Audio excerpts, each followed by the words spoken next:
Tātad, Nikijas jautājumi. Nu, tie ir labi, interesanti. Kas ir viena lieta, ko tu gribētu izmainīt pasaulē?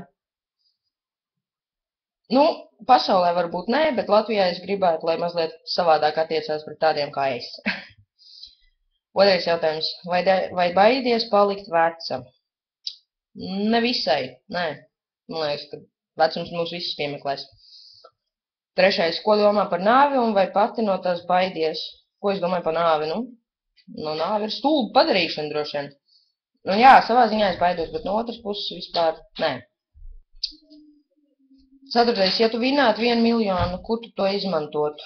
Vai, ja es vinētu 1 miljonu, kaut kādā loterijā es noteikti, pavisam noteikti notērētu ļoti daudz naudas, lai nopirkt vēl pāris loterijas biļetes.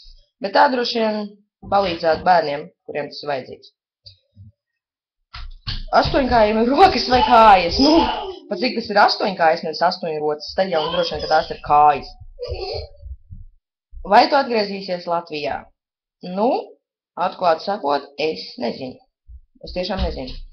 Tas ir atkarīgs no tā, kā man dzīve ievērsīsies tur. Ja viss būs kārtībā, tad droši vien, ka nē. Paldies par jautājumiem. Jautā vēl? Peace.